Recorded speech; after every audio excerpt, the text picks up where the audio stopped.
और बेटी के जीवन में जब देखा कि अरे बेटी तूने ये क्या किया, साधु वेश धारण कर लिया, तूने तो मेरी नाक कटा दी पुत्री। ससुराल वाले तेरे, मेरे समधी वहां, तेरे ससुराल वाले वहां दरवाजे पे बैठे तुझे लेने के लिए आए और तू वृंदावन आई, तूने समाज में मेरी नाक कटवा दी। तब करमेती बाई ने ऐसे क्रांतिकारी वचन बोले अपने बाप को माध्यम बना करके सारे जगत के लोगों के लिए। करमेती बाई ने कहा, पिता नाक तो तब कटे जब तुम्हारे नाक हो, नाक है ही नहीं तो नाक कटेगी कहां से। नाक तो एकमात्र है परमात्मा श्री कृष्ण की भक्ति, भगवान के श्री चरणों में अगर प्रेम नहीं हुआ तो कितना भी बड़ा व्यक्ति क्यों ना हो, लेकिन उसके कोई नाक नहीं है, वो बिना नाक का व्यक्ति है। तुम्हारे जीवन को मैंने देखा है पिता, 55 साल की तुम्हारी आयु हो गई है, तुम्हारे पास हर प्रकार के भोग है, 55 साल की आयु हो गई तुम्हें भोगते हुए, जगत को भोगते हुए, लेकिन आज तक तुम्हारे नजदीक में रही और तुम्हारे जीवन में मैंने कभी शांति की झलक न देखी, कभी आनंद की पुलक न देखी, कभी तुम्हारे चेहरे पर मैंने आभा नहीं देखी, तुम्हारे चेहरे पर मैंने खिले हुए फूल जैसा मुस्कुराता हुआ चेहरा नहीं देखा। अगर इस जगत के भोगों में शांति मिलती पिता तो तुम्हारे जीवन में मैं शांति देखती, तुम्हारे जीवन में आनंद देखती, तुम्हारा चेहरा हुआ खिला हुआ तेरा तुम्हारा चेहरा देखती। लेकिन अब मुझे पता चल गया पिता, तुम्हारे जीवन को देख करके इस जगत में कभी शांति नहीं मिलेगी, इसलिए मैंने इस रास्ते को ही छोड़ दिया। इतने शब्द सुनने थे, बाप की आंख से आंसू बहने लगे, पश्चाताप के, बेटी तू मेरी बेटी नहीं, तू तो मेरी गुरु बन गई, तूने सच कहा है बेटी। बहुत प्रकार के सुखों को मैंने देखा, लेकिन जो मिलना चाहिए था वो नहीं मिला, हर दिन खाली चला गया।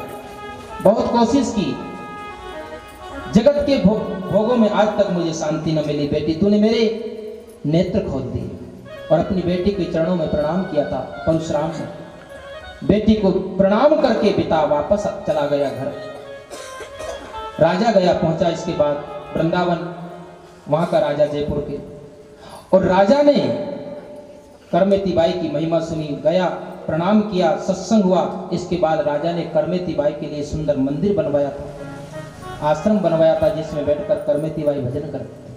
आज भी कभी वृंदावन जाओ ना तो श्री रंग जी के मंदिर के बगल में ब्रह्म कुंड है, रंग जी का मंदिर जिसको सोने के खंबे वाला मंदिर भी कहते हैं, उस मंदिर के थोड़ा बस जस्ट बगल में ही ब्रह्म कुंड है। उस ब्रह्म कुंड के पास करमेती बाई का विग्रह, जिस जगह बैठकर करमेती बाई ने भगवान का भजन किया, वो जगह आज भी है और उसका विग्रह अभी भी वहां विराजमान है।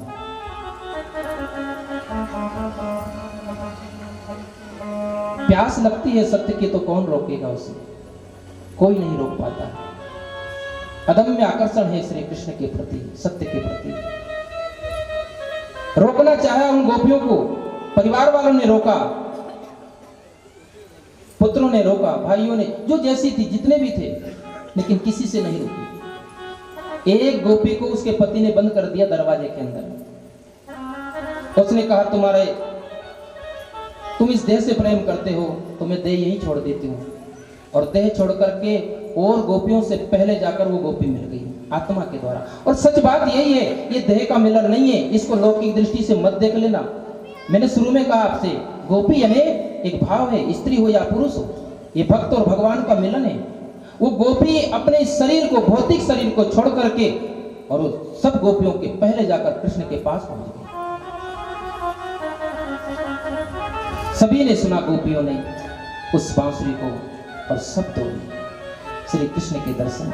बाजी उठे धाई बाजी देखने को द्वार आई, बाजी मोरे झाई सुने तान गिरे धर की, बाजी न धरत दीर बाजी न संभारे चीर, बाजी ने की विरह अनल अति भर की, बाजी कहे कहाँ बाजी, बाजी कहे कहूँ बाजी, अरे बाजी कहे बाजी बंसी सांवरे सुघर की। श्री कृष्ण की बांसुरी पर सब कुर्बान हो, श्री कृष्ण के साथ रास करने के लिए सब दौड़ी। आइए हम भी भगवान श्री कृष्ण के इस महारास में अपने मन को ले चले। तेरी बंसी पे जाऊं बलहार रसिया, मैं तो नाचूंगी तेरे दरबार रसिया। तेरी बंसी पे जाऊं बलहार रसिया, मैं तो नाचूंगी तेरे दरबार रसिया।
रसिया ओढ़ के आई मैं तो लाल चुनरिया ओढ़ के आई मैं तो लाल चुनरिया मटकी उठा के मैं तो बनी रे गुजरिया मटकी उठा के मैं तो बनी रे गुजरिया मैं तो कर आई मैं तो कर आई सोला सिंगार रसिया मैं तो आलूगी तेरे दरबार रसिया मैं तो आलूगी तेरे दरबार रसिया दरबार रसिया रे दरबार रसिया दरबार रसिया रे दरबार रसिया दरबार रसिया तेरे दरबार रसिया दरबार रसिया तेरे दरबार रसिया तेरी बंसी पे तेरी मुरली पे जाऊं बले हर दिया मैं तो नाचूंगी तेरे दरबार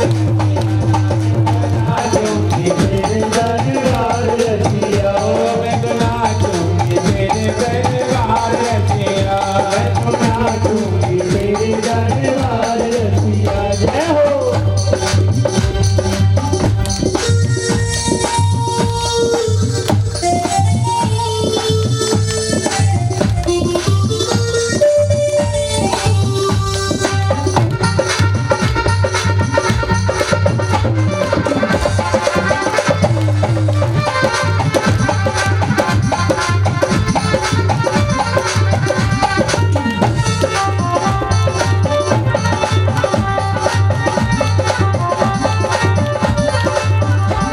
ओ जब से लगी मोए तेरी लगन से लागी मोहे मेरी लगन जब से लगी मोए तेरी लगन जब से लागी मोहे मेरी लगन सर गया मोरा घर आंगनवा इधर गया मोरा घर आंगन करने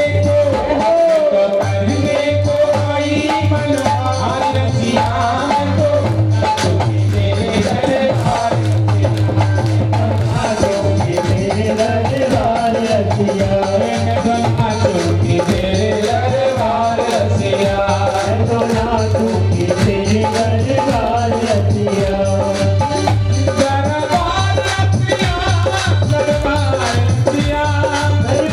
रसिया दरबार रसिया दरबार रसिया दरबार रसिया तेरे दरबार रसिया दरबार रसिया तेरे दरबार रसिया तेरी बंसी पे तेरी मुरली पे तेरी बंसी पे नाम वाले हार रसिया मैं तो नाचूंगी तेरे दरबार नाचूंगी तेरे दरबार रसिया मैं तो नाचूंगी तेरे दरबार नाचूंगी तेरे दरबार रसिया मैं तो नाचूंगी तेरे दरबार नाचूंगी तेरे दरबार रसिया मैं तो नाचूंगी तेरे दरबार रसिया मैं तो नाचूंगी तेरे दरबार रसिया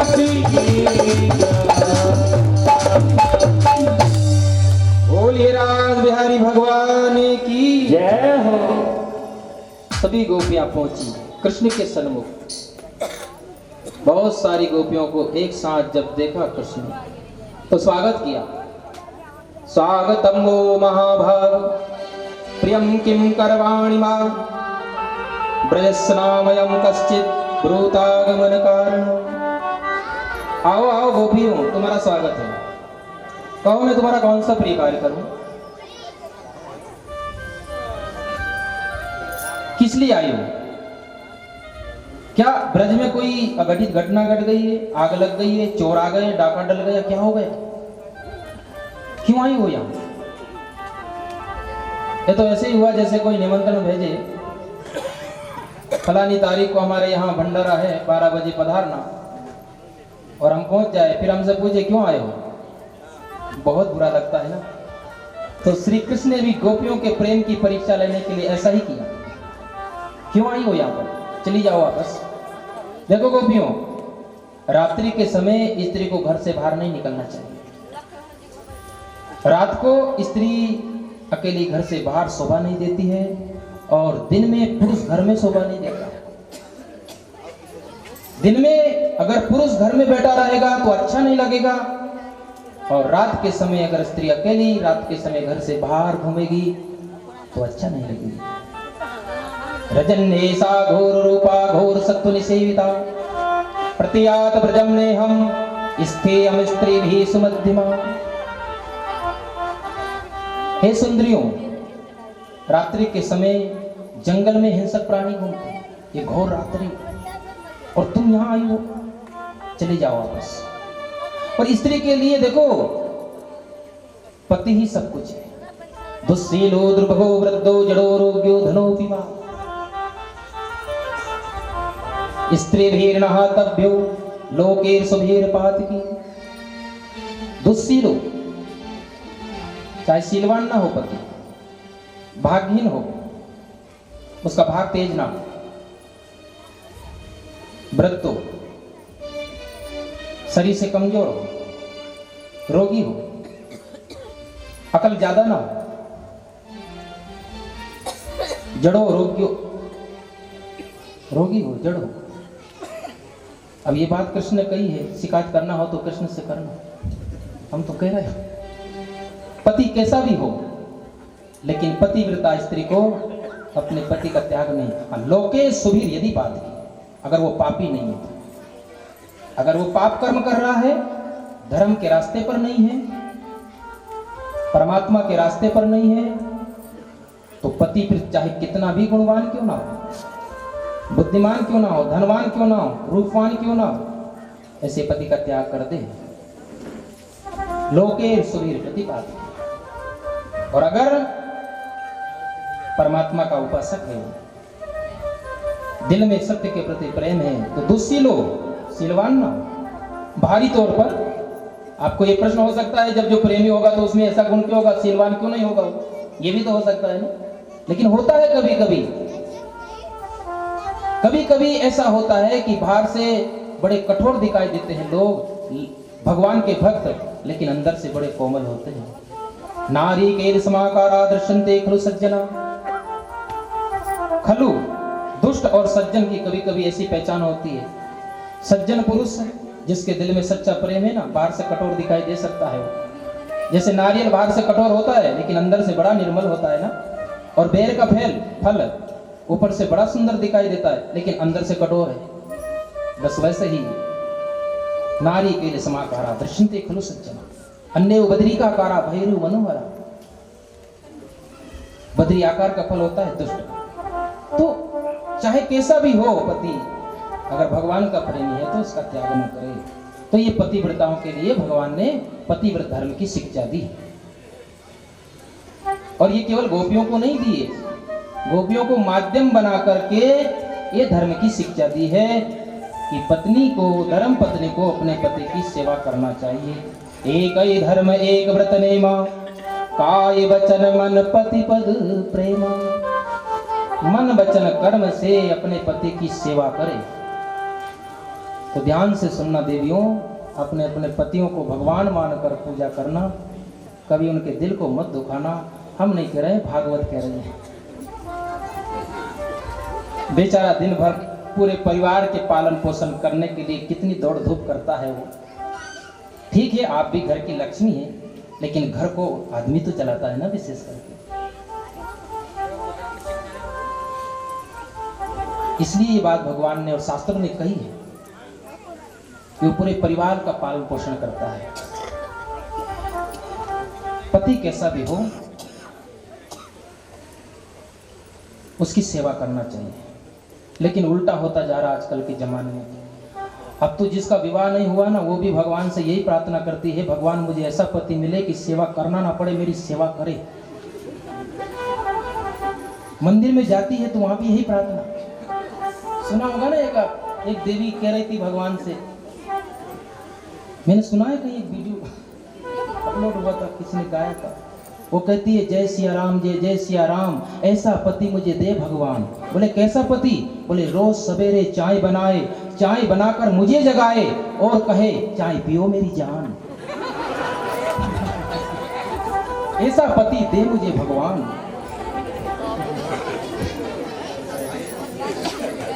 बड़ी प्रसन्न हो गई देखो ये माता। और यही नहीं रुकी, वो आगे बढ़ी, फिर कहती है महीने की जब तनख्वाह लाए, तनख्वाह लाकर मुझे थमाए और कहे मैं तेरा गुलाम, ऐसा पति दे मुझे भगवान। ये प्रार्थना करती है। ये हमारी संस्कृति नहीं कहती है बहनों माताओं। भगवान श्री कृष्ण का संदेश पढ़ो, सुनो। मैंने आपसे कल भी कहा था ना, स्त्री का धर्म है पति का सम्मान करना, उसकी सेवा करना, उसकी जरूरतों को पूरी करना। और पति का भी धर्म है पत्नी की जरूरतों को पूरी करे, उसका कभी अपमान न करे। जिस समाज में, जिस देश में, जिस घर में स्त्री का भी अपमान होगा, उस घर में कभी शांति न होगी। यानी समर्पण होना चाहिए पति और पत्नी में, संघर्ष नहीं होना चाहिए। यही कहता है धर्म शास्त्र, और कृष्ण भी यही कह रहे हैं। एक आदमी मेरे पास आया, महाराज विवाह करके मैं तो बहुत पछता रहा हूं, क्या हुआ? बोले विवाह के पहले वर्ष तक तो पत्नी चंद्रमुखी लगती है, और इसके बाद दूसरे वर्ष में बोले सूर्यमुखी हो जाती है, थोड़ा सीनियर हो जाती, तपने लगती है। बोले इसके बाद तो सारी जिंदगी भर ज्वालामुखी की तरह बोलती है, मानो ज्वाला निकल रही इसके मुंह से। तो उसने हमसे पूछा, महाराज जब पत्नी ज्वालामुखी हो जाए तो हमें क्या करना चाहिए? हमने कहा भैया एक ही रास्ता है, पत्नी ज्वालामुखी हो जाए तो तुम्हें अंतर्मुखी हो जाना चाहिए, इसके अलावा कोई रास्ता नहीं है। हर परिस्थिति में खुश रहो, लेकिन धर्म पत्नी का ये काम नहीं है। पत्नी पति की सेवा करे और पति उसका सम्मान करे, उसकी जरूरतों को पूरा करे। यही श्री कृष्ण का ये संदेश है, यहाँ गोपियों को माध्यम बनाकर। केवल मंदिर चले जाना, केवल कथा सुन लेना, केवल अगरबत्ती लगा देना, इसी में ही धार्मिक नहीं बन जाएंगे। जीवन को सच्चाई से जिए हम, जो हमारा धर्म है उसका पालन करें। पहले लौकिक धर्म का भी बहुत जरूरी है पालन करना। अगर नहीं ऐसा तुम्हारे मन में इतना समर्पण भाव नहीं था, पति हो चाहे पत्नी हो, तो पहले ही सोच समझ करके ना करते शादी विवाह। और अगर शादी विवाह किया तो जीवन में फिर संघर्ष ना हो, फिर प्रेम होना चाहिए, जीवन आनंद से बीतता है। नहीं तो ये मत समझना कि धनवान पति नहीं मिला तो सुख नहीं मिलेगा, धनवान के पास ही सुख है। इस भूल में तो कभी मत रहना। सुदामा के पास कुछ भी नहीं था ना, एक वक्त का भोजन नहीं था उसके पास, लेकिन सुदामा और उनकी धर्मपत्नी सुशीला, आगे सुनोगे कथा उनकी, परम आनंद में। और आज सारी दुनिया उसको याद करती है भाई, सुदामा को। ये कथा यही कहती है, तुम्हारे पास जो है ना उसमें प्रेम से रहो। श्री कृष्ण का धर्म पत्नी को अपने पति की सेवा करना चाहिए। तुम सब चली जाओ अपने अपने घर। गोपियों ने कहा, कृष्ण हमें धर्म से क्या मतलब, लौकिक धर्म की तुम शिक्षा दे रहे हो, लेकिन हमने तो परम धर्म को अपना लिया। और आपने गीता में अंतिम में कहा है, सर्वधर्मान् परित्यज्य मामेकं शरणं व्रज। सारे धर्मों को छोड़कर तुम मेरी शरण में आ जाओ। हम तो आपकी जो अंतिम बात है उसे ही स्वीकार करती है। और हकीकत में कोई भी अगर उपदेश दे रहा है तो जो अंतिम वाक्य बोलता है वो बहुत महत्वपूर्ण होता है। गीता में तुमने बीच में कहा भी है, स्वधर्मे निधनं श्रेयः, अपने धर्म में मर जाना कल्याणकारी है। लेकिन गीता के अंत में आपने कहा है, सर्वधर्मान् परित्यज्य मामेकं शरणं व्रज। सारे धर्मों को छोड़कर मेरी शरण में आ जाओ। और श्री कृष्ण ने बड़ा सुंदर और भी एक सच्ची घटना सुना करके गोपियों को प्रेरित किया धर्म के लिए, लौकिक धर्म के लिए। आपने भी शायद सुना होगा कथाओं के माध्यम से। भगवान कृष्ण ने कहा, देखो गोपियों, एक पतिव्रता स्त्री अपने पति को सर्वस्व मानती थी। उसका पति आया, थका हुआ था, भोजन कराया, फिर उसके चरण दबाने लगी। देखो पति अगर दिन भर का थका हुआ हो तो धर्म पत्नी का नियम है, बेचारा पीठ दर्द कर रही तो पीठ दबाए, पैर दर्द कर रहा तो पैर दबा दे, लेकिन गला जरूर मत दबा दे ना। आजकल की देवियां गला जरूर दबाती थी, पैर और पीठ तो नहीं दबाती, गला जरूर दबा। कितनी घटनाएं घटती, वो ना करे। पति की सेवा कर रही थी वो धर्म पत्नी।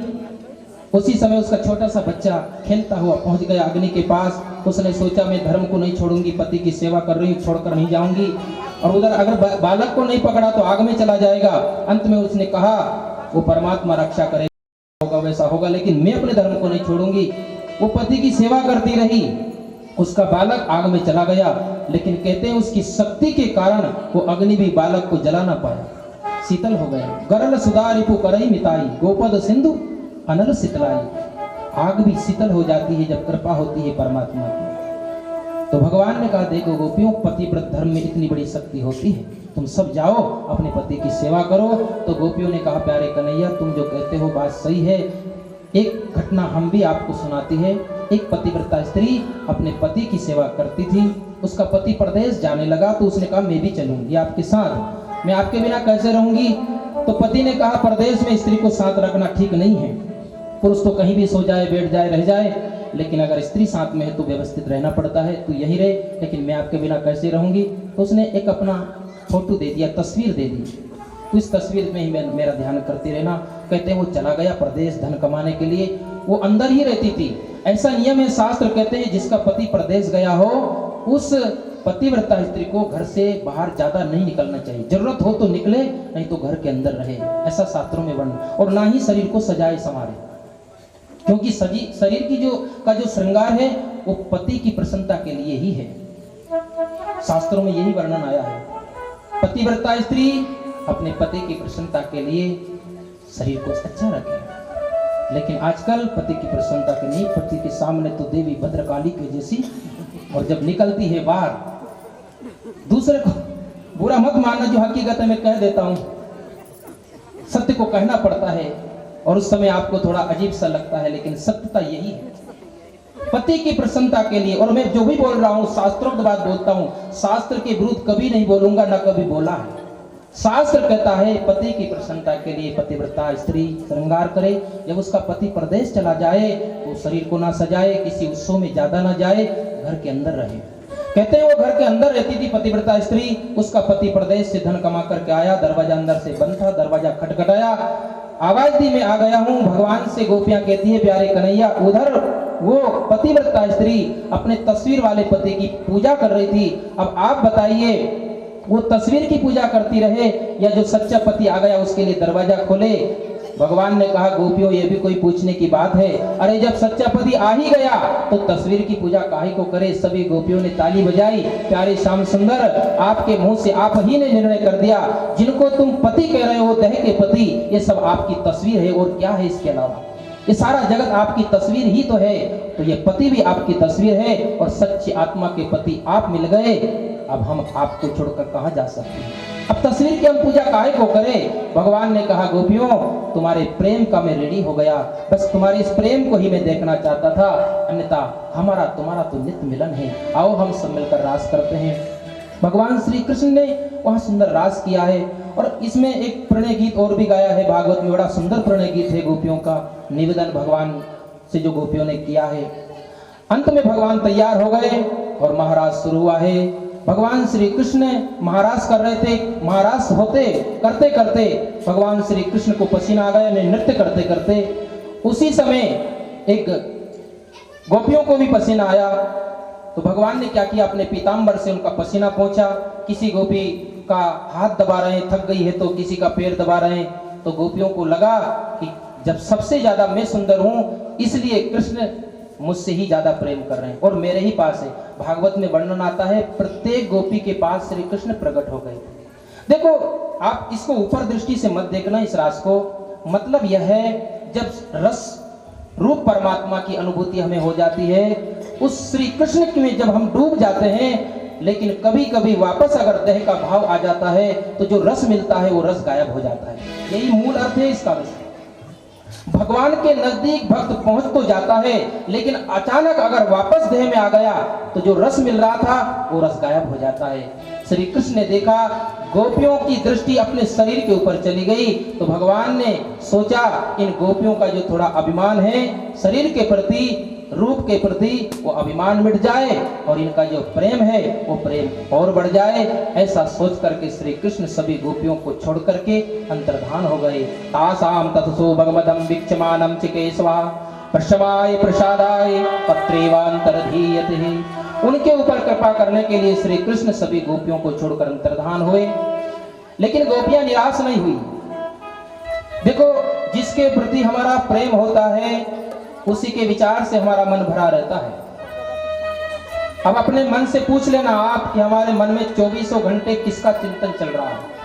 धन के प्रति प्रेम होगा तो धन का ही चिंतन चलेगा, पद के प्रति प्रेम होगा तो पद का ही चिंतन चलेगा, किसी भी दूसरे के शरीर के प्रति प्रेम होगा तो उसी के शरीर का चिंतन करेगा चलेगा, अपने शरीर के प्रति प्रेम होगा तो अपने ही शरीर का। जहां भी तुम्हारा प्रेम होगा उसी के विचार से मन भरा रहेगा। भगवान के प्रति प्रेम ये बताता है कि उसी के विचार, उसी के चिंतन से हमारा मन भरा हुआ है, हमारा हृदय भरा हुआ है। लेकिन बहुत मुश्किल है परमात्मा के प्रति प्रेम से मन भरना। बाहर की चीजों से तो हम मन भर लेते हैं, चिंतन चलता है, या तो धन का चिंतन या पद का। मैंने सुना एक आदमी तो सरस्वती से प्रार्थना कर रहा था, वरदे वरदे वीणा वादनी वरदे, नव प्रभा स्वतंत्र भारत में भर दे, और प्रधानमंत्री की कुर्सी पर मेरी बीबी को रख दे। बोल रहा था। ऐसा चिंतन नहीं होना चाहिए। भगवान के चरणों में हमारा प्रेम हो, यही भाव रहना चाहिए। सत्य के प्रति हमारा प्रेम हो, जिसके विचार से मन भरा होगा उसी की प्राप्ति होगी। गोपियों का मन निराश नहीं हुआ। प्रेम की 4 अवस्था है, तद विचार अवस्था, तदाकारता, तद एकता और तद रूपता। तद विचार अवस्था से तदाकारता को पहुंची गोपियां, तद एकता को पहुंची, वृक्षों से पूछने लगी, अरे अशोक के वृक्ष, तूने हमारे श्याम सुंदर को देखा हो तो बता, तेरा नाम अशोक है, तेरे पास जो आ जाता है उसका सारा शोक दूर हो जाता है। कुछ न बोला। देखो प्रेम की ये विचित्र दशा है, चेतन ही नहीं जड़ से भी पागल की तरह बात करता है प्रेमी। वृक्षों से पूछ रहे, तुलसी का वन मिला, तुलसी से कहती, हरी तुलसी तू तो भगवान को बहुत प्रिय है ना। कस्ती तुलसी कल्याणी गोविंद चरण प्रिय। ए तुलसी तू भगवान को बहुत प्रिय है, अगर तूने परमात्मा को देखा हो तो उसका पता बता। श्री कृष्ण की याद में खो गई गोपियां, बहुत तड़प रही है, और भक्त की यही दशा होती है। श्री कृष्ण की याद में तुम्हारी याद आती है, बता दो क्या करे मोहन। हमारे ब्रज के एक संत ने परमात्मा का वो प्रेम का भाव भर के एक बड़ा सुंदर पद गाया है। गोपियों ने परमात्मा से प्रार्थना की, आइए हम सब भी भगवान को गोपियों की तरह बुलाएं। जैसे गोपियों को भगवान ने दर्शन दिया, हमें भी जरूर देगा। बोलिए कृष्ण चंद्र भगवान की। तुम्हारी याद आती है, बताओ क्या करे मोहन, बताओ क्या करे मोहन। तुम्हारी याद आती है, बताओ क्या करे मोहन, बताओ क्या करे मोहन। तुम्हारी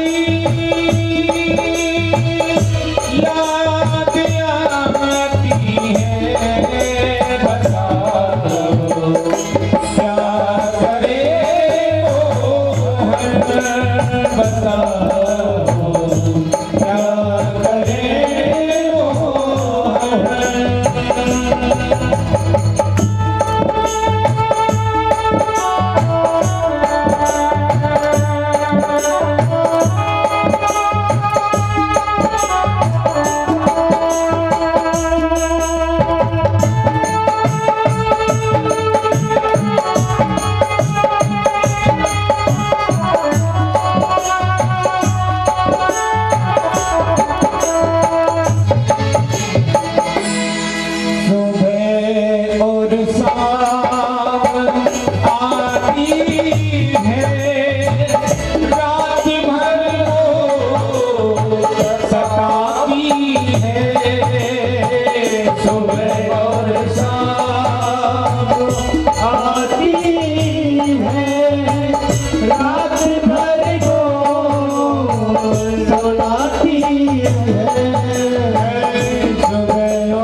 वत्सल भगवान की जय हो।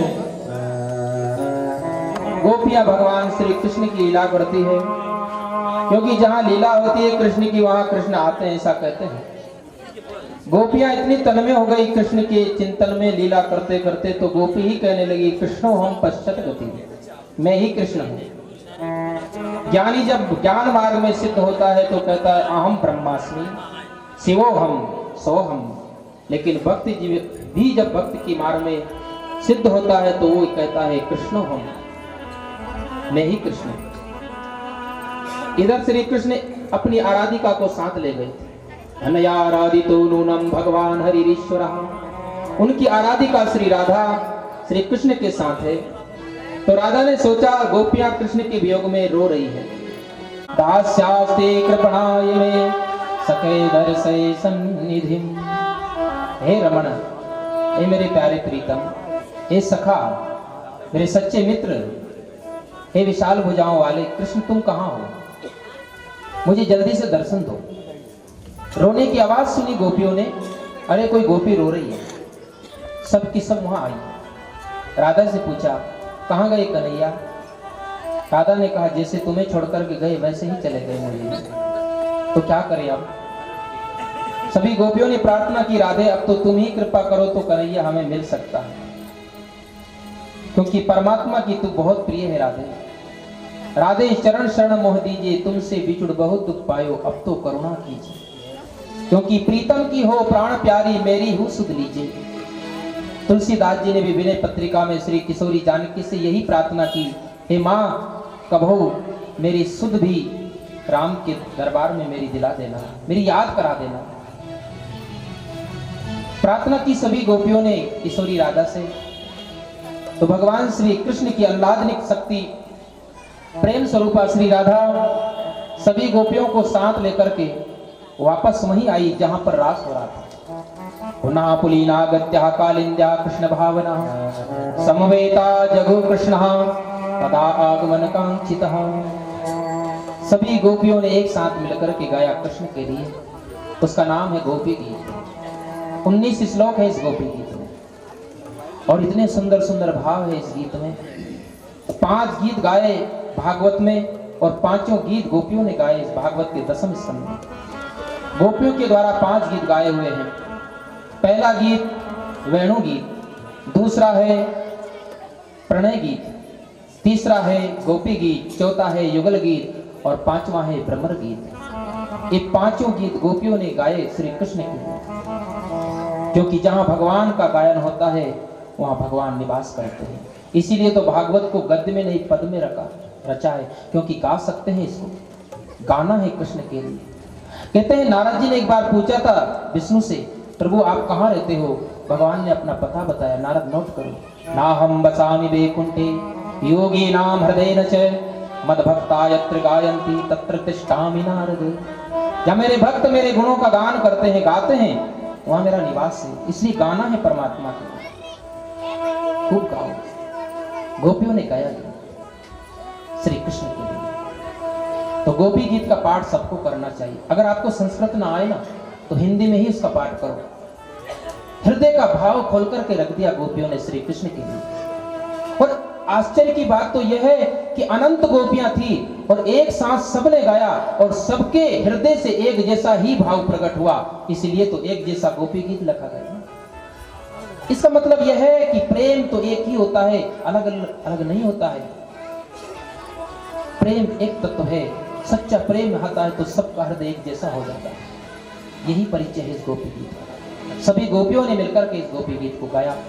19 श्लोक का तो समय नहीं है गायन करने का, लेकिन आइए प्रेम से 2-4 श्लोकों का स्मरण करते हैं। जिसको श्लोक ना आते हो वैसे ही गुनगुनाते रहिए सबने मिलकर।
बोलिए भक्तवत्सल भगवान की।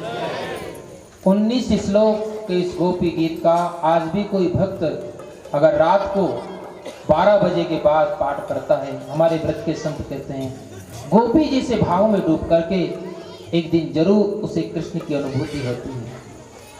बड़ा अद्भुत है ये गीत, भागवत की ध्वजा है गोपियां और भागवत का प्राण है ये गोपी गीत। गोपियां कहती है प्यारे कन्हैया तुम्हारे जन्म के कारण इस ब्रज की जय जयकार हो रही। लक्ष्मी बैकुंठ छोड़कर के वृंदावन में आ गई, ब्रज में आ गई, लेकिन हे कृष्ण इसी ब्रज में हम आपके वियोग में रो रही है, दुखी है, तड़प रही है। अब तो दर्शन दे दो श्याम सुंदर, हम आपकी है तावका। पहले गोपियों को थोड़ा सा अभिमान था कि कृष्ण मेरे हैं, वो अभिमान मिट गया। नहीं, कृष्ण के हम हैं। समुद्र की तरंग होती है, तरंग का समुद्र, ये पूर्ण शरणागति है। हम ये दावा नहीं कर सकते हैं कि कृष्ण मेरे हैं, क्योंकि दावा तो तब किया जाता है ना जब हमारा अधिकार हो। दावा तो तब किया जाता है कि जब हमने इतनी साधना की हो, इतनी तपस्या का बल हमारे पास हो। भक्त तो यही कहता है मेरे मालिक मेरे पास कोई साधना नहीं, कोई तपस्या नहीं, मैं तो मौसम कौन कुटिल खलकामी, लेकिन मुझे पूरा विश्वास है, मेरा पूरा समर्पण है आपके चरणों में, मैं आपका हूँ। तू मुझे अपना मान या न मान, लेकिन मैं तो तेरा हूँ तावका। गोपियों का अभिमान थोड़ा था, वो भी मिट गया, हम आपकी हैं। श्री कृष्ण आपके सुंदर नेत्रों ने हमारे मन को चुरा लिया है। कैसे हैं आपके नेत्र, नील कमल के समान आपके सुंदर नेत्र। श्री कृष्ण के नेत्र भी बड़े सुंदर, इसीलिए तो गोपियां कहा करती थी देखो री ये नंद का छोरा बर्छी मारे जाता है। नेत्रों से देखो री ये नंद का छोरा बर्छी मारे जाता है, बर्छी की तिरछी चितवन में ये पैनी छुरी चलाता है। हमको घायल कर देख बेदर्दी ये मंद मंद मुस्काता है, ललित किशोरी जख्म जिगर पर ये नौन बुरी बुर खाता है। पहले तो नेत्रों के द्वारा हमें घायल कर देता है और इसके बाद ऊपर से मुस्कुरा और दे देता है।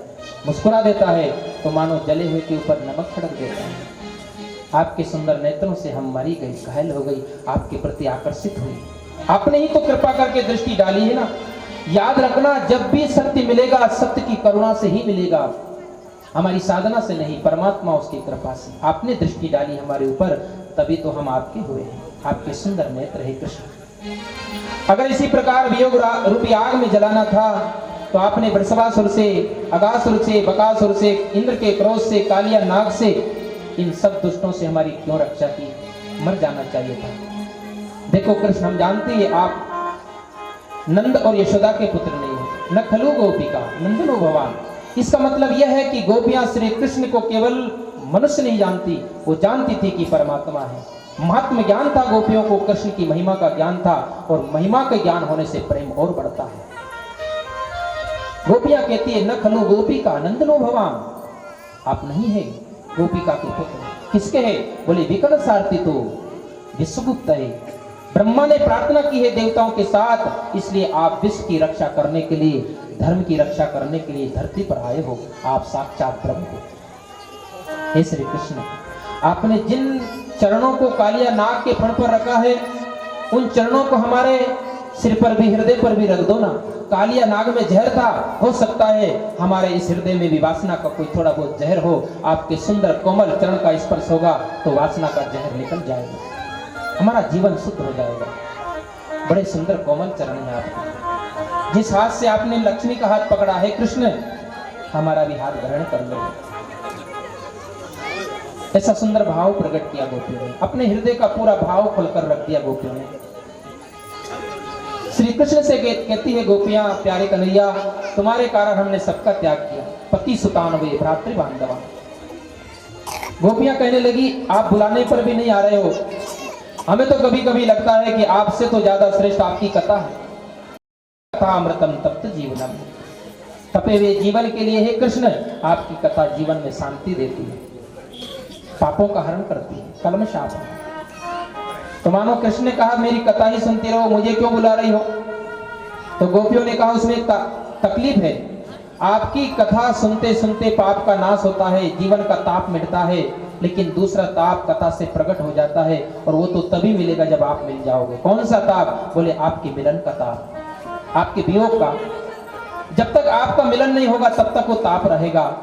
तो आपके मिलन की जो वेदना है वो तो तभी मिटेगी ना जब आप मिल जाओगे। हे कृष्ण, इस पृथ्वी के ऊपर आपकी कथा का गान करने वाले सबसे बड़ा दाता है। भूरी दा जना भूरी गणंत।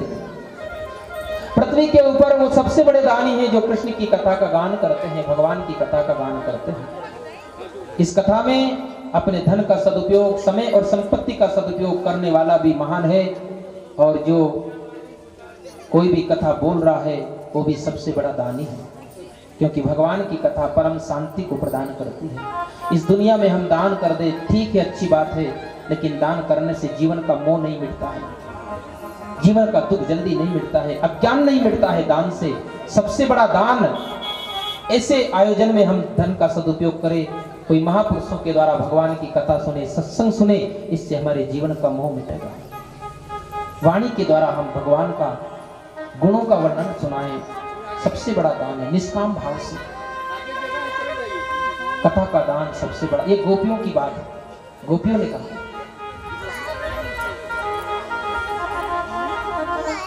भगवान को याद करते हुए गोपियां बहुत सुंदर गीतों के द्वारा, श्लोकों के द्वारा बुलाया, लेकिन नहीं आए। अंत में गोपियां गाते गाते रोने लगी। यत्ते सुजात चरणाम्बुरुहस्तनेषु भीतासने प्रियदधी मयि कर्कशेषु तेनाटवी मटसि तद्यत तेन किंचित् कुर्पादिवीर भ्रमति धीर भवदा युषाम्नः। हे श्री कृष्ण, आपके सुंदर चरण इतने कोमल है, जब हम अपने हृदय पर धारण करती हैं उन चरणों को, तो हमें यह विचार आता है कहीं चोट न लग जाए आपके चरणों में। ऐसे कोमल चरणों से आप रात के समय कांटों में, कंकरों में घूम रहे हैं, क्या आपको पीड़ा नहीं हो रही है क्या?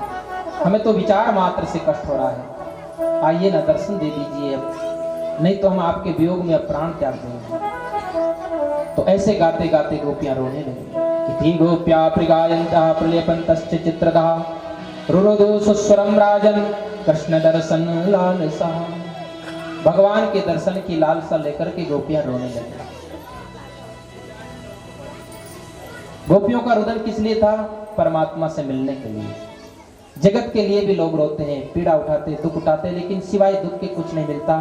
और भगवान के रास्ते पर चलने वाले भक्त भी दुख उठाते हैं, लेकिन उस दुख में भी एक तरह का आनंद है, उस पीड़ा में भी एक तरह की शांति होती है। सबको दुख मिला, भक्तों को, बीरा को, कबीर को, रैदास को, लेकिन उनके जीवन में बड़ा आनंद था। तो भगवान श्री कृष्ण के लिए गोपियां रोने लगी। जरा ये तो बता दे मनमोहन, क्या प्रेम इसी को कहते हैं? जो तेरे सहारे रहते हैं वो दारुण दुख सहते हैं, आत्मा तड़पती रहती है, आंखों से अश्रु झरते हैं, उनको प्रेमी कहता है जो जिए मरे से रहते हैं। बड़ा ही कठिन है ये प्रेम का पंथ, पर प्रेमी पैर जमाना है, डूबकर असवन में खोना और बिन अग्नि जल जाना है। ये प्रेम का रास्ता ऐसा है कि जलना पड़ता है इसमें। जो घर बारे अपना सो चले हमारे साथ, बिन अग्नि जल जाना है, अपने हाथों अपने घर में हंस हंस कर आग लगाना है। प्रीतम को पा पाकर खोना और खो खो कर फिर पाना है। प्रेमी संयोग में वियोग का अनुभव करता है और वियोग में संयोग का अनुभव करता है। यह है प्रेम की पहचान। तो श्री कृष्ण के लिए गोपियों ने रुदन किया, भगवान से सहन नहीं हुआ और सभी गोपियों के मध्य श्री रास बिहारी प्रकट हो गए। आकाश से देवताओं ने पुष्प बरसाए, बाजे बजाए, जय जयकार हुआ, बोलिए रास बिहारी भगवान की जय। दोनों हाथ बंधे हुए थे कृष्ण के। अपराधी बनकर के भगवान आए गोपियों के सामने। मैं तो तुम्हारा ऋणी हूँ। सुंदर संवाद हुआ, कहाँ गए थे? भगवान ने कहा कहीं नहीं गया, मैं तो तुम्हारे मध्य में ही खड़ा था, तुम्हारे अंताकड़ में छुपा था, लेकिन तुम्हारा प्रेम और बढ़ जाए इसलिए तुमसे थोड़ी देर के लिए दृश्य हो गया। आओ हम सब मिलकर रास करते हैं। बड़ा सुंदर महाराज भगवान श्री कृष्ण का होने प्रारंभ होता है। वृंदावन की पावन भूमि में शरद पूर्णिमा की रात्रि को भगवान श्री कृष्ण और राधा का महाराज शुरू हुआ और आकाश से देवता इस रास का दर्शन कर रहे हैं। आइए हम भी इसका दर्शन करते हैं। बड़ा सुंदर भगवान का ये महाराज, देवता पुष्पों की वर्षा कर रहे हैं। अपने मन के द्वारा आप भी ठाकुर के ऊपर पुष्प बरसाते रहिए और अपने मन को महाराज में ले चलिए। बोलिए राम बिहारी भगवान की। थोड़ा थोड़ा पीछे हो जाने।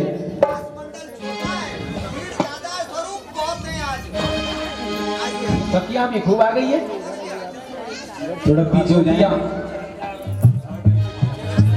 हरि गोकुल में देखो, वृंदावन में देखो रे, मुरली बाजे रे, श्याम संग राधा नाचे रे।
Hare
संग राधा नाचे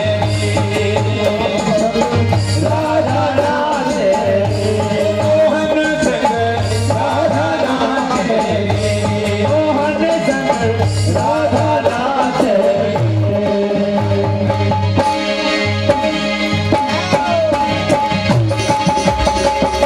होके सोना रचो वृंदावन हेरी मायल की झनकार ऐसो रास रचो वृंदावन हेरी मायल की झनकार ऐसो रास रचो वृंदावन हेरी मायल की झनकार ऐसो रास रचो वृंदावन हेरी मायल की झनकार मायल की झनकार है रही मायल की झनकार कायल की झनकार है रही कायल की झनकार ऐसो ऐसो ऐसो नाच रचो वृंदावन हेरी मायल की झनकार ऐसो नाच रचो वृंदावन है रही कायल की झनकार ताक ताक धूम धूम दिखई ताक ताक धूम धूम पीरा दिखई ताक ताक धूम धूम पीरा दिखई तक पीरा दिखई तक पीरा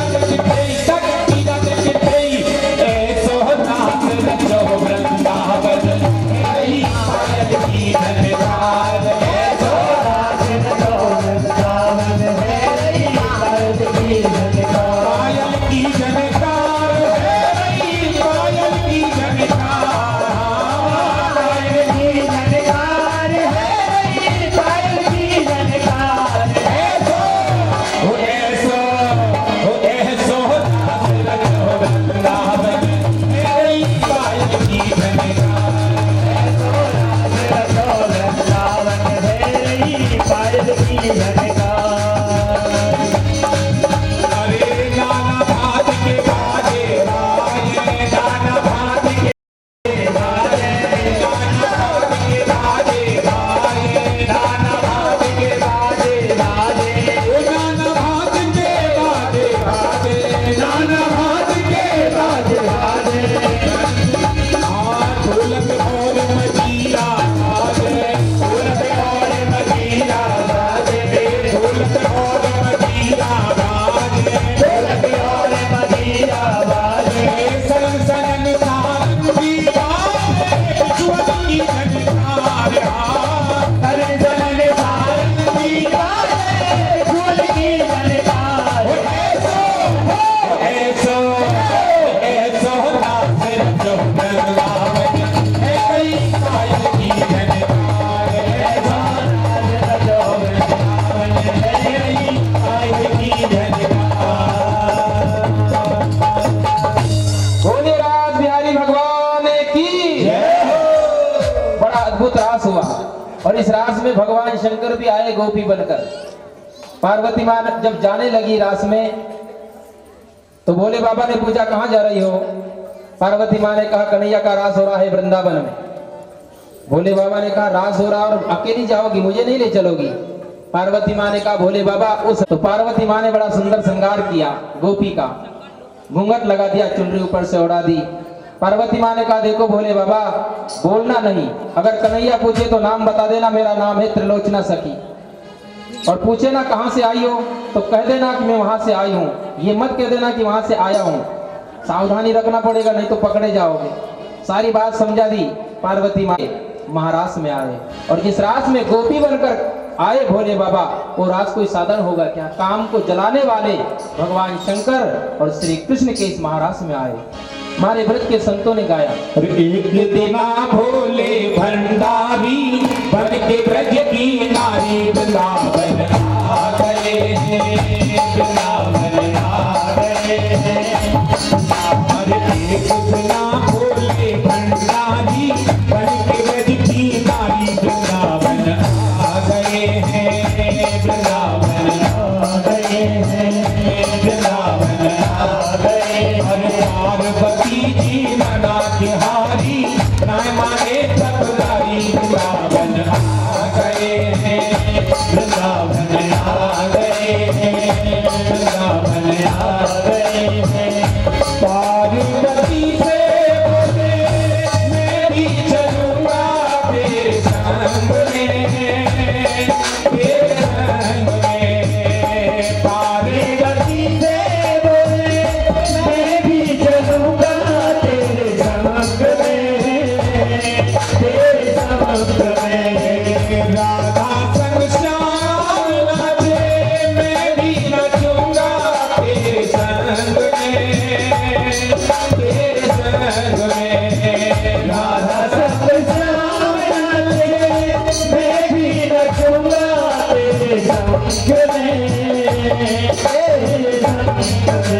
रास रचेगा ब्रज में भारी, मुझे दिखाओ क्या वृंदावन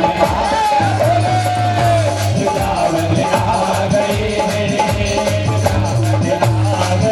हर एक बिना भोले भंडारी, भक्त देवी नारी वृंदावन और शंकर भगवान की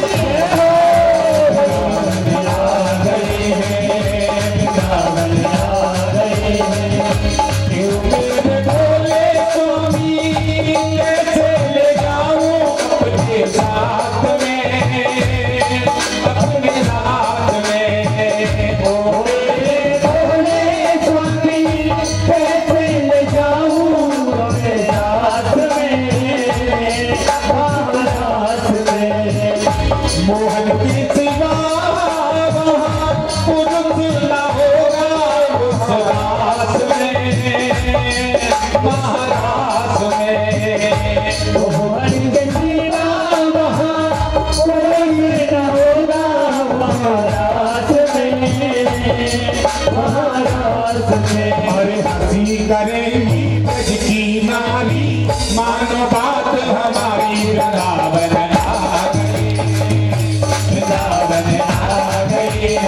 एक बिना भोले भंडारी, बनकर ब्रज की नारी वृंदावन आ गए, वृंदावन आ गए। अरे ऐसा बना दो मुझे कोई न जाने इस राज को, इस राज को। ऐसा बना दो मुझे कोई न जाने इस राज को, इस राज को।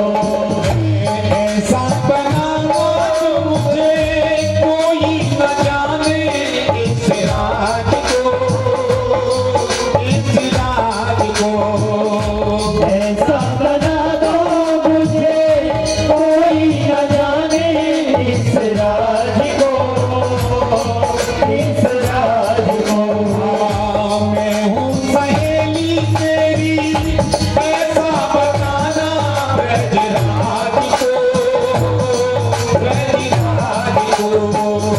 मैं हूँ सहेली तेरी, ऐसा बताना ब्रजराज को, ब्रजराज को। पग बना के जूड़ा पहन के साड़ी, चाल चले मतवारी, वृंदावन आ गए भोले, वृंदावन आ गए।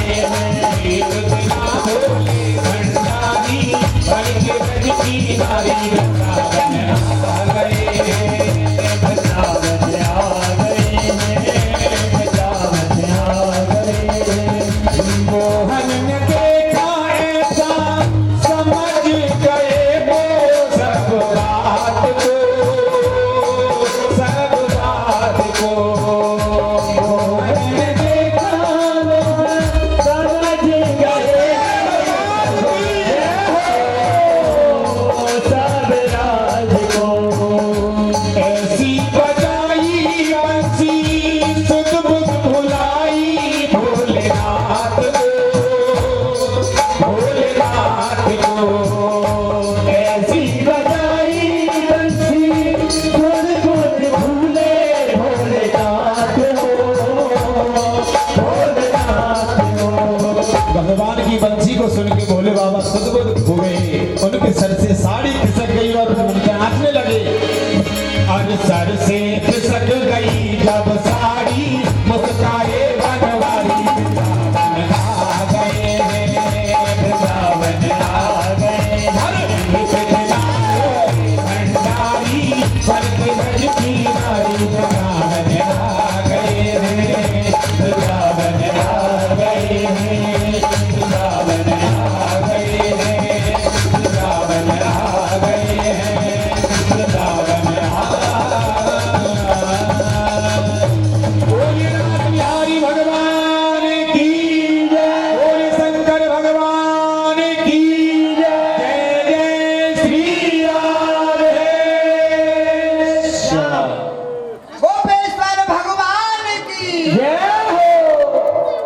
गोपी बनकर के आए भोले बाबा। पार्वती माँ से पूछा कन्हैया ने, ये दूसरी सखी कौन है आपके साथ? पार्वती माँ ने कहा ये मेरी सखी है। क्या नाम है? बोले त्रिलोचना सखी। भगवान ने कहा तो फिर इसी के साथ पहले रास करते। कन्हैया ने भोले बाबा का हाथ पकड़ा और प्रभु के कर कमल का कोमल कोमल स्पर्श होते ही भोले बाबा यही भूल गए कि मैं गोपी बन करके आया हूं। सर के ऊपर साड़ी थी, घूंघट लगा हुआ था, नीचे गिर पड़ी और भोले बाबा का असली रूप प्रकट हो गया। आकाश से देवताओं ने पुष्प बरसाए, जय जयकार हुई। बोलिए गोपेश्वर भगवान की जय हो। कन्हैया को भी हंसी आ गई। भोले बाबा मेरे रास में आप ये रूप बनाकर आए, गोपी रूप, तो चलो मैं तुम्हारी स्थापना गोपी रूप में ही कर देता हूँ। और भगवान शंकर की स्थापना कर दी कन्हैया ने। और आज भी भगवान गोपी रूप में वृंदावन की भूमि में विराजमान है। कभी भी वृंदावन जाओ तो भगवान गोपेश्वर का जरूर दर्शन करना। ब्रजभूमि के कोतवाल है भगवान गोपेश्वर, रक्षक है। मेरे भाई बहन, आत्मा और परमात्मा का मिलन है ये महाराज की लीला। भगवान शंकर काम को जलाने वाले कामारी, वो भी गोपी बनकर के गए थे कन्हैया के रास में। अलौकिक ये महाराज हुआ ब्रजभूमि में। इसमें राजा परीक्षित को थोड़ा संदेह हुआ था। भगवान शुक्राचार्य ने उसके संदेह को मिटाया। परीक्षित ने पूछा था महाराज भगवान धर्म की स्थापना करने के लिए आए, उन्होंने पराई स्त्रियों के साथ क्यों नृत्य किया? भगवान सुखदेव ने कहा परीक्षित ईश्वराणाम वचो सत्यम तथैवाचरितम क्वचित्। भगवान और भगवान के भक्तों में कभी दोष न देखे। इन महापुरुषों की लीलाओं को समझना बड़ा कठिन है परीक्षित। परमात्मा के रहस्य को वही समझेगा जो परमात्मा का हो गया है। देखो परीक्षित को कोई संदेह नहीं था, संशय नहीं था, लेकिन हम सबको संशय आगे चल के ना हो इसलिए प्रश्न पूछा। प्रभु की लीला में कभी संशय न करें। ईश्वराणाम वचो सत्यम तथैवाचरितम क्वचित्। उनकी वाणी को जो उन्होंने उपदेश दिया उस पर चले। आचरण उनका होना चाहिए लेकिन हर जगह नहीं। बड़ी सुंदर एक कथा है ना, श्री कृष्ण से गोपियों ने कहा, श्री कृष्ण से ने कहा गोपियों से कि यमुना के उस पार दुर्वासा ऋषि है, उनको भोजन कराकर आओ। तो गोपियों ने कहा यमुना कैसे पार करेंगी, नाव वाव कुछ है नहीं। तो भगवान ने कहा गोपियों से जाओ यमुना से जाकर कह दो कि अगर कृष्ण बाल ब्रह्मचारी है तो यमुना हमें रास्ता दे दो। गोपियां हंसने लगी, आप ब्रह्मचारी, बाल ब्रह्मचारी, जाके कहो तो सही। और गोपियों ने कहा अगर कृष्ण बाल ब्रह्मचारी है तो हे यमुना भैया हमें रास्ता दे दे। और यमुना ने रास्ता दे दिया। आश्चर्य हुआ था गोपियां। दुर्वासा ऋषि को भोजन कराया, जितना भोजन ले गई थी गोपियां सब खा गए दुर्वासा जी। और इसके बाद गोपियों ने कहा अब उधर से तो आ गई हम कृष्ण की शक्ति से। उन्होंने कहा जैसा हमने बोल दिया, यमुना ने रास्ता दे दिया, लेकिन अब इधर से कैसे जाएं? तो दुर्वासा ने कहा जाओ यमुना से कह दो कि दुर्वासा ऋषि अगर दुर्वा का ही जल पीते हो तो हे यमुना रास्ता दे दो, कुछ खाते नहीं हो। आश्चर्य हुआ गोपियों को, दुर्वासा ऋषि जितना भोजन लाए थे सब खा गए और कह रहे कि दुर्वा का ही रस पीते हो। और बोला गोपियों ने, यमुना ने रास्ता दे दिया। गोपियों ने आकर कृष्ण से दोनों बात का प्रश्न रहस्य पूछा था। तब भगवान ने कहा गोपियों, मैं और मेरे भक्त इस प्रकृति से ऊपर, कर्म तो होता है लेकिन कर्ता का भाव नहीं रहता है। भगवान और भगवान के भक्तों में दोष न देते हम कभी कभी हम संतों के पास जाते हैं तो उनमें भी दोष देखा करते हैं। संतों में भी कभी दोष न देते। क्या पता कभी कभी संत महापुरुष ऐसे आचरण करेंगे जो आपको अच्छा नहीं लगेगा। रामकृष्ण परमहंस में के जीवन में एक घटना, कहते हैं रामकृष्ण परमहंस भोजन करने के लिए प्रवचन करते करते चले जाते थे। पकोड़ा खाने के बड़े शौकीन थे वो। जनता बैठी है सामने, श्रोता लोग बैठे हैं, भक्त लोग, और परमहंस को याद आई पकोड़ा खाने की, उठ करके चले गए और शारदा से कहते हैं मुझे पकोड़ा खाना है। तो लोगों ने कहा, शारदा माँ से शिकायत की थी कि अगर पकोड़ा ही खाना है तो या तो पहले खाए या बाद में। प्रवचन करते करते आए पकोड़ा खाना, ये तो ठीक नहीं है, शुभ नहीं है। तो ये बात परमहंस से माँ शारदा ने, विवेकानंद ने कही थी कि आपको ऐसा नहीं करना चाहिए। तो परमहंस ने कहा था शारदा और विवेकानंद सुन लो, इस संसार में अब रहने की ज्यादा इच्छा नहीं है, शरीर अब अंत यात्रा के लिए चल रहा है, लेकिन कुछ दिन और तुम्हारे सबके बीच में ये शरीर बना रहे, इसलिए मैंने थोड़ी सी आसक्ति पकड़ रखी है किसमें? बोले पकोड़े में। और तुमने अगर पूछा है ना तो मैं कह देता हूँ, जिस दिन परमहंस पकोड़ा खाना छोड़ देगा समझ लेना उसके तीसरे दिन परमहंस फिर नहीं रहेगा इस दुनिया में। और ऐसा ही हुआ था। कहते हैं परमहंस ने एक दिन मना कर दिया पकोड़ा खाने के लिए, 3 बार का तीनों बार मना कर दिया विवेकानंद को, और इसके बाद फिर तीसरे दिन परमहंस ने शरीर छोड़ दिया। देखो संतों में, भगवान के भक्तों में, भगवान में कभी दोष न देखे। हम प्रणाम कर ले उनको, उनकी सेवा करने की अगर नहीं शक्ति है, नहीं श्रद्धा तो ना करे, लेकिन दोष न देखे, उनकी निंदा ना करें। संत निंदा बहुत बड़ा पाप है। भगवान ने यही संदेश दिया सुखदेव ने, ईश्वर के प्रति अश्रद्धा ना हो परीक्षित, ईश्वराणाम बचो सकते हैं। और अंत में भगवान सुखदेव कहते हैं परीक्षित, जो इस महाराज की कथा को सुनेगा उसे भगवान के श्री चरणों में प्रेम होगा, उसके हृदय का विकार मिट जाएगा। विक्रीडितम ब्रजबधूभिर्दं च विष्णु श्रद्धान्वितो अनुशुणुज्यादद्वर्णयेद्या भक्तिं परां भगवती प्रतिलभ्य कामं हृदय रोगमायपैनो तच्चिरेण धीरा। श्री कृष्ण के इस महाराज की लीला को जो भक्त सुनेगा उसका हृदय रोग अचिरेण धीरा, उस धीर पुरुष का शीघ्र ही हृदय का काम विकार मिटेगा। और इसके बाद भगवान शंकर की पूजा करने के लिए गए ब्रजवासी। अंबिका वन में शिवरात्रि के दिन सभी पूजा करने के लिए गए, कृष्ण भी साथ में गए। देखो वैष्णव वो है जो किसी की निंदा नहीं करता है, किसी का विरोध नहीं करता है। भगवान का भक्त सबको वंदन करता है, किसी की निंदा नहीं करता है।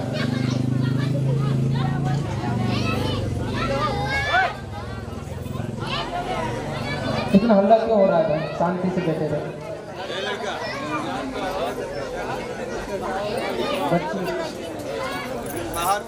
बोलिए राज बिहारी भगवान की जय। अंबिका वन में गए, भगवान शंकर की उपासना की, और वहां रात्रि के समय एक सर्प आया बाबा नंद को डसने के लिए। श्री कृष्ण को बुलाया, भगवान ने चरण का स्पर्श किया, उसकी मुक्ति हो गई। वो विद्याधर था। भगवान ने पूछा तो कौन है? उसने कहा मैं विद्याधर गंधर्व हूं। अहम विद्याधरा कश्चित् सुदर्शन इति श्रुतः, मेरा नाम सुदर्शन है। ये गति तुझे कैसे मिल गई? बोले मैंने एक ऋषि का अपमान किया, 8 जगह से टेढ़े थे अष्टावक्र ऋषि, उनको देखकर मैं उनका मजाक उड़ाने लगा। उस ऋषि ने मुझसे कहा, अरे मूर्ख, तू मेरी आकृति को देख रहा है, मेरी कृति को नहीं। ये शरीर चाहे 8 जगह से टेढ़ा हो, चाहे 10 जगह से टेढ़ा हो, लेकिन ये मिट्टी का है, मिट्टी में मिलेगा। इस शरीर के अंदर जो चेतना है, आत्मा है, उसका तू दर्शन नहीं कर रहा है। तेरी शरीर में ही आसक्ति है, जा तू सर्प हो जा। अष्टावक्र ऋषि बड़े महापुरुष हुए हमारे भारतवर्ष में, इसलिए गीता से भी बढ़कर उनकी गीता है, अष्टावक्र महागीता। एक बार पढ़ना चाहिए अष्टावक्र की गीता, बड़ा अद्भुत ज्ञान है इसमें। तो अष्टावक्र के श्राप से वो गंधर्व सर्प हो गया था। भगवान के चरण स्पर्श से मुक्ति हुई, क्योंकि अष्टावक्र ऋषि ने कहा था श्री कृष्ण के द्वारा तेरा मोक्ष होगा। इसके बाद शंखचूड़ नाम के असुर को भगवान ने मारा, गोपियों को हरण करके ले गया था। वापस आए श्री कृष्ण गोपियों को साथ लेकर अपने गोकुल में, रात्रि भर जागरण किया। श्री कृष्ण ने शंकर भगवान का पूजन किया सभी ब्रजवासियों। इसके बाद वापस आए, श्री कृष्ण गौवे चराने जाते हैं, 2-2 गोपियों ने मिलकर के गीत गाया, उसका नाम है गोपी गीत। सखी हमारे प्यारे श्याम सुंदर जब बाएं कपोल को बाएं तरफ झुका करके बांसुरी बजाते हैं तो बड़े प्यारे लगते हैं। बाम बाहो कृत बाम कपोलो वलगुत गुरु अदरार्पित वेणु, अपने अदरों पर बांसुरी रख करके कृष्ण बजाते हैं, सारा जगत मोहित होता है। बड़े प्यारे लगते हैं कृष्ण, बांसुरी बजाते हैं। माथे पे मुकुट देख, चंद्रिका की चटक देख, छवि की लटक देख, रूप रस पीजिए, लोचन विशाल देख, गरे गुंजमाल देख, अधर रसाल देख, चित्त चाव कीजिए। कुंडल हलन देख, अलक बलन देख, पलक चलन देख, सर्वस दीजिए। पीतांबर छोर देख, मुरली की घोर देख, सांवरे की ओर देख, देख वो ही कीजिए। हमारे प्यारे सुंदर कन्हैया जब बांसुरी बजाते हैं तो और सुंदरता बढ़ती है। आकाश से देवांगनाएं आती है, कृष्ण का दर्शन करती है, बांसुरी का श्रवण करती है और अपने देह की सुध भूल जाती है। अरे सखी, देवांगना की कौन कहे, हमारी गौओं को नहीं देखती। जब प्यारे कन्हैया बांसुरी बजाते हैं तो गौवे घास चरना छोड़ देती है। अरे गौओं की कौन कहे, बछड़ों को देखो सखियों, ये बछड़े दूध पीना छोड़ देते। अरे सखी, बछड़ों की कौन कहे, इस वृंदावन की हिरनियों को नहीं देखती हो, कृष्ण की बांसुरी सुनने के लिए आती है, कानों से बांसुरी के रस का पान करती है और आंखों से कृष्ण के सौंदर्य का पान करती है। ये मूढ़मती हिरनिया भी इस ब्रज में जन्म पाकर धन्य हो गई, क्योंकि कृष्ण का दर्शन करती है। ऐसे दो गोपियों ने मिलकर गाया, उसका नाम युगल गीत है। यानी एन केन प्रकार ने श्री कृष्ण से जुड़ी रहती थी गोपियां, घर का काम करती थी लेकिन चिंतन परमात्मा का होता था। यही जीवन की सार्थकता है, हमारे जीवन में चिंतन सत्य का हो, परमात्मा का, कर्म करते रहे। इसके बाद प्रसंग को थोड़ा मोड़ते हैं भगवान सुखदेव। नारद जी पहुंचे हैं कंस के पास। कंस परेशान है। नारद जी ने कहा, कंस तुझे पता है मैं तेरा काल कहाँ है? कंस ने कहा, मुझे तो पता नहीं, आप ही बताइए गुरुदेव। नारद जी ने कहा, तेरा काल नंद का बेटा है। नंद जिसको अपना बेटा समझ रहे हैं कंस, वो नंद का पुत्र नहीं है, वो देवकी और वसुदेव का है। तेरे साथ धोखा किया है कंस, इस वसुदेव ने। कंस मारने के लिए दौड़ा, वसुदेव को अभी मैं जिंदा नहीं छोड़ूंगा, मारने के लिए चला। नारद जी ने कहा, कंस अगर तू वसुदेव देवकी को मारेगा तो तेरा काल तो नहीं मरेगा ना? बोले ये बात तो सही है, मैं तुझे युक्ति बताता हूँ, तेरे काल को अगर तुझे मारना है तो युक्ति बताता हूँ, बताइए गुरुदेव। बोले यहाँ यज्ञ का आयोजन कर और यज्ञ में कृष्ण बलराम दोनों को बुलावा भेज, कोई लेकर के आए और यहाँ तू फिर अपनी युक्ति के द्वारा दोनों की हत्या कर देना। नारद जी के चरणों में प्रणाम किया कंस ने, गुरु हो तो आपके जैसा, क्या सुंदर मुझे रास्ता बताया आपने। नारद जी ने कहा, रास्ता मैंने बताया, अब तू जान और तेरा काम जान। बड़ा सुंदर रास्ता बताया नारद ने, घर बैठे मौत को बुलवा लिया। नारद जी चले, कृष्ण के पास आए, स्तुति करते हुए कहने लगे, हे प्रभु, परसों मैं आपके हाथों कंस को मरा हुआ देखूंगा। तो कन्हैया ने कहा, नारद जी वहां कंस से क्या बोल करके आए हो आप? भगवान नारद जी ने कहा, प्रभु आप तो जानते हो मेरा काम क्या है, मेरा यही काम है कि दुष्टों का जल्दी से सफाया हो। स्तुति करके नारद चले गए। इधर अक्रूर ने, महाराज कंस ने अक्रूर को बुलाया। अक्रूर अभी तक जो भी गया सब क्रूर, लेकिन तू है अक्रूर, तू ही कृष्ण और बलराम को ला सकता है। अरे अक्रूर, मैं दोनों को अपनी युक्ति के द्वारा मार दूंगा, फिर मैं बनूंगा राजा और तू बनेगा मंत्री, हमारा राज होगा। अक्रूर ने कहा, कंस मनोरथ तो बहुत करता है इंसान, लेकिन उसके सारे मनोरथ कभी पूरे होते नहीं। मनोरथान करोतु उच्चैर्जनो देवहतानपि युज्यते हर्षोकाभ्याम तथापि आज्ञाम करोमि ते। फिर भी मैं तेरी आज्ञा का पालन करूंगा कंस, मनोरथ तेरा पूरा होने वाला है नहीं, और हर इंसान का कभी मनोरथ पूरे होते नहीं। रे मन जो तू विचार करे तेरो विचार धरो ही रहे, कोटि उपाय करे किन क्यों ना, भाग लिखो उतनो ही मिलेगो। सांझ की भोर सवेरे की ठोर, काल अचानक आन रहेगो, सुंदर राम ही राम रटो, नहीं तो अंत समय पछतानो रहेगो। मनोरथ ज्यादा न करो। कंस को समझाया, माना नहीं। कंस ने कहा, अगर तुम नहीं जाते हो तो मैं अपने हाथों से तुम्हें मारूंगा। अक्रूर ने सोचा कि कंस दुष्ट है, अगर नहीं जाऊंगा तो ये कुछ भी कर सकता है। अक्रूर ने कहा, कंस नहीं जाता है। अक्रूर रात्रि को शयन करते हैं, ब्रह्म रथ में उठकर स्नान आदि करके रथ में बैठ जाए। इधर क्या किया कंस ने, अक्रूर पहुंचे उसके पहले दो असुरों को भेजा। वृषभासुर नाम का असुर बैल के रूप में पहुंचा, वृंदावन के ब्रजवासियों को वो मारने लगा। भगवान की शरण में आए सभी ब्रजवासी, भगवान ने उसके सामने जाकर के कहा, रे दुष्ट, तू इन निरपराध लोगों को क्यों सता रहा है? तू मेरे सामने आ, मैं तुझे देखता हूँ। भगवान के ऊपर आक्रमण किया, उसके दोनों सींगों को पकड़ा कृष्ण ने, और जैसे धोबी कपड़े को निचोड़ता है वैसे निचोड़ा उसकी गर्दन को, निकल गए वृषभासुर के प्राण। जय जयकार हुआ, बोलिए वृंदावन बिहारी लाल की जय। भगवान ने बैल के रूप में आए हुए वृषभासुर का अंत किया। देखो, जो भी राक्षस जिस रूप में था उसका कोई कारण था। बैल का रूप इसने क्यों लिया, ये कौन था? तो गर्ग संहिता में वर्णन आया है। ये वृषभासुर पूर्व जन्म में बृहस्पति का शिष्य था, इसका नाम था वर्तंतु। ये बैल कैसे हो गया? तो कहते हैं जब बृहस्पति जी कथा कर रहे थे, प्रवचन कर रहे थे, उसी समय ये कथा में बृहस्पति जी के सामने ही व्यास गद्दी के सामने पैर लंबे करके बैठ गया। तो बृहस्पति जी ने कहा, मूर्ख, तुझे अभी तक बैठना नहीं आया है, तू बैल की तरह बैठा है, तो जा बैल हो जा, तू बैल तुझे बनना पड़ेगा। क्योंकि भगवान के सामने और संत के सामने, गुरु के सामने, भगवान की कथा में, अब ये बातें सुनकर के आपको थोड़ा ऐसा लगेगा महाराज फिर आए ही नहीं कथा में, जब आप बैठने पर ही पाबंदी लगाते हो। तो हम नहीं कह रहे, ये कथाएं कहती हैं। देखो, अगर शरीर में मजबूरी है तो भगवान भी जानते हैं, संत भी जानते हैं, कोई ऐसा रोग है नहीं बैठने की बन रही है तो आप जैसे भी सुविधा हो आपको बैठ सकते, कोई अपराध नहीं है। हमारे महाराज श्री प्रवचन करते 1 घंटा ऋषिकेश में, कभी भगवान समय दे तो आप ऋषिकेश आना, दर्शन करना ऐसे महापुरुषों का। तो उनके सामने जो लोग बहुत से व्रत भी बैठते हैं तो बहुत से लोगों को ऐसा लगता है कि महाराज जी के सामने कैसे 1 घंटा, बहुत सौ को घुटनों में बहुत ज़्यादा प्रॉब्लम है तो ऐसे भी आते हैं वृद्ध लोग।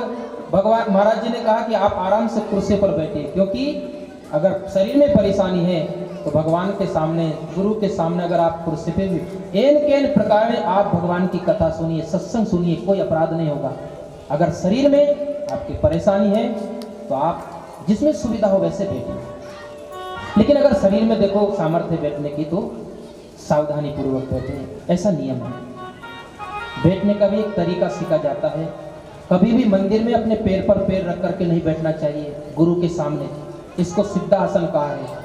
अगर हम ऐसे पैर के ऊपर पैर, घुटने के ऊपर दूसरा पैर रखकर बैठते हैं तो क्या होता है, महापुरुष तो हमें कुछ कहेंगे नहीं लेकिन अपराध लगता है, क्योंकि ऐसे बैठने में भी कभी कभी हमारा अहंकार झलक जाता है। वैसे इसका नाम सिद्धासन है, सिद्ध पुरुष बैठते हैं। और कभी भी ऐसा भी कहते हैं कि ज़्यादातर मंदिर में, संतों के सामने और घर में भी दोनों हाथों से अपने पैरों को बांध करके भी नहीं बैठना चाहिए। हाँ, अगर पैर दर्द कर रहे थोड़ी देर के लिए बैठ जाओ और जब आराम लेकिन ज़्यादा नहीं बैठना चाहिए। कैसे? दोनों घुटनों से हाथ से बांध कर, इसका नाम दरिद्र आसन है। घर में दरिद्रता आती है ऐसे बैठने से, ऐसा कहते हैं। डरने की कोई जरूरत नहीं है, आप तो कथा सुनो प्रेम से। अगर कोई अपराध लगेगा तो भगवान से हम क्षमा याचना कर लेंगे आपके लिए, चाहे आप इधर पैर करो, चाहे इधर करो, चाहे उधर करो, किधर ही करो, लेकिन कथा सुनो। भगवान की कथा की प्रधानता है यहाँ। वृषभासुर को असुर बना दिया था बृहस्पति जी को, गुस्सा आ गया था, बैल की तरह बैठा था, इसलिए बैल होने का श्राप दिया था। लेकिन उसने प्रार्थना की तो बृहस्पति जी ने कहा भगवान के द्वारा तेरा उद्धार हो जाएगा। अब इसको कोई श्राप थोड़ी कहा जाएगा, वरदान ही कहा जाएगा, जिस श्राप में भगवान का दर्शन हो। बृहस्पति जी के द्वारा उसका, कृष्ण के द्वारा बृहस्पति के शिष्य का उद्धार हुआ। कैसी नाम का असुर आया, कैसी को भी भगवान ने मारा, जो घोड़े के रूप में आया था। अभी भी कैसी घाट यमुना के किनारे वृंदावन में है। अक्रूर जी पहुंचे वृंदावन, सुबह से चले शाम को पहुंचे। श्री कृष्ण के चरण का इस पर चरण रज का दर्शन करते ही भाव जागृत हो गया। रथ से कूद पड़े अक्रूर और भगवान की चरण रज में लौटने लगे। रमण रेत लेट्यो नहीं क्यों न जमना पान, रे मन तू समझो नहीं ब्रज को तत्व महान।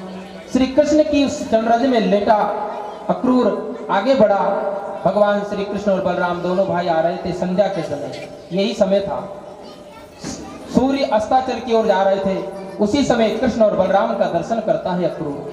हाथ में धोने का पात्र है, गाय धोने के लिए जा रहे थे दोनों भाई, और सर के ऊपर रस्सी बंधी हुई थी जिससे गाय के पैर, कोई कोई गाय ऐसी भी होती थी जो पैर उठाती थी, तो रस्सी बांध रखी है सिर के ऊपर और हाथ में धोनी पात्र है। जब दूर से देखा अक्रूर ने, दोनों भाइयों को भाव में डूब गए, दौड़ लगा दी और श्री कृष्ण के चरणों में जाकर साष्टांग गिर गए। जीवन का आज फल मिल गया। भगवान ने अपने चाचा को उठाकर हृदय से लगाया। सोच रहे थे मन में, रास्ते में विचार कर रहे थे, मैं कंस का दूत हूं, कहीं मेरा दूत समझ करके त्याग तो नहीं कर देंगे, लेकिन मन में सोचते नहीं, मेरे हृदय का भाव वो जानते हैं। और भगवान ने अक्रूर के हृदय के भाव को जाना।